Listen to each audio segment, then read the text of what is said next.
Look, Candace Owens already a force to be reckoned with, but a pregnant Candace Owens, that's a different beast. What is the question? What do you have to say to the trans students on this campus who feel actively victimized by your presence here? Life's tough. Get a helmet, man. I'm too pregnant for this. Next question. Told that woman straight up, life's tough, get a helmet. Don't nobody feel like hearing you crying and whining right now? And if I'm being honest, that's definitely the best comeback to that situation that I've ever encountered. I'm keeping it real. But if you thought that was a great response, wait until you see the other responses that she displays in this video. Man, I mean, she is just whooping them. I mean, the question was essentially, your presence here makes me uncomfortable and it offends me because I don't like your views and your viewpoint. What do you have to say about that? That's basically what she asked. She responded with the appropriate amount of frustration and respect. And plus, she is right. Life's tough. Do better. Now, I couldn't find a long version of this clip, so essentially we're going to be reacting to a reaction, which is from my guy, Officer Tatum. So, yeah, get ready to get your comments ready for that. Roll the clip. My question isn't specifically about anything you really said tonight, although I don't really agree with anything you said. Okay. I'm proudly part of the LGBTQ community. I've always stood up for my community whenever I needed to. I want to focus specifically on, I've been listening to you for a little bit just to understand some things. A live stream you did about Pride Month in June on Facebook because you were no longer allowed on YouTube. The event that you were talking about, I actually had the honor of attending that event with a lot of my really close friends, and I found it very perplexing to me how you choose to only focus on the things that are negative when it comes to the queer community. Like, okay. I'm sorry, when it comes to what community? The queer community. Okay. Do you not realize that people like you and people like the people you're around and that, you know, continue to have this idea of us are the reason. Ask the question. Ask the question. I'm saying Ask the question. Please. And we feel that we have to be so openly proud of who we are. Your demented homophobic and transphobic rhetoric and rants just further prove our point that we have to fight loudly to be respected. The reason that LGBTQIA plus suicide rates are so high in this country isn't just because we're part of the community. It's because there are people like you who make us feel like we He finna get ate up. I just want y'all to know he I finna get can ate tell. up. She just letting him get enough rope. don't belong. The only LGBTQ agenda we have is Okay, hoping is for there a equality. question in there or a speech? Yes. You got to ask a question, buddy. I know How you do wrote you- out how- this out in your notes, but ask a question. Let's How go. do you think other people who, with your beliefs respond to the fact that your hateful and harmful rhetoric costs the lives of queer children every single day, on average, every 40 What? seconds? Okay, so this is just going to be a pure boogeyman. You're pretending that someone committed suicide because of Candace Owens. You've got no facts here. You're just going, it's your rhetoric that's causing all of this. When in reality, you want to talk about the tea. I sat Pure boogeyman. I love that. It's a straight boogeyman. Right. It don't even exist. Making up stuff. down with a man named Walt Heyer who was convinced to chop his off after your community told him that there was something wrong with him because he had confusion. Why was he trans? Because he was molested when he was 4 years old by his uncle. Rather than being sat down and spoken to by a psychologist, he was handed hormone pills, and he eventually chopped off his. Walt Heyer is now 80 years old. He detransitioned, and he does a lot of work talking about why it is that he runs a charity, okay, an actual charity that is dedicated to sex change regret, of people who have changed their parts and can't go back. And you know what happens?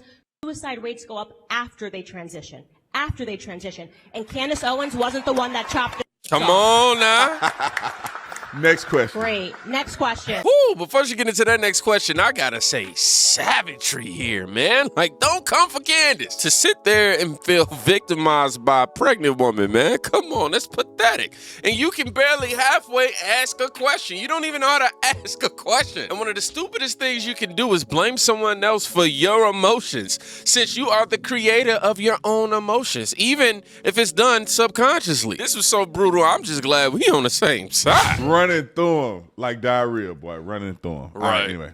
Trans students on this campus who actively feel victimized by your presence here today. Additionally, you just pointed out that this man detransitioned, but earlier in your speech, Guys, I want to hear her. Go ahead. What do I have to say? Just the question, please. No speech. What is the question? what do you have to say to the trans students on this campus who feel actively victimized by your presence here? Life's tough. Get a helmet, man. I'm too pregnant for this. Next question. Like, literally. I can't breathe. She said, life's tough. Get a helmet. I'm too pregnant for this. Next question. Bro, Get your little savage. sour stuff out of here. Savage. Just wasting brain cells. Oh, God. Next question. My goodness, seriously. Somebody just give out free hugs or something somebody give out free hugs. I can't be your mommy, okay? I'm too pregnant. I can't be your mommy. Go home to mommy. Go home. Bye. Go home to mommy. Go home to mommy. Tell her to tuck you in bed. Next up. As a non-binary person, what do you have to tell me about my identity? Because I know for a fact I'm not confused. Okay. Okay. Next question. Great statement. Right, like, That's a statement. okay. That's a statement. Okay. You know your identity. You're not confused. Congratulations, sweetheart. Right. I wish everybody would talk to these people like this. You telling me I'm not confused. I know my identity. Congratulations, you know your identity. I mean, like, is that an accomplishment? Yeah, you're supposed to know your identity. You're supposed to be confident who you claim you are. The next question. These people think they got you.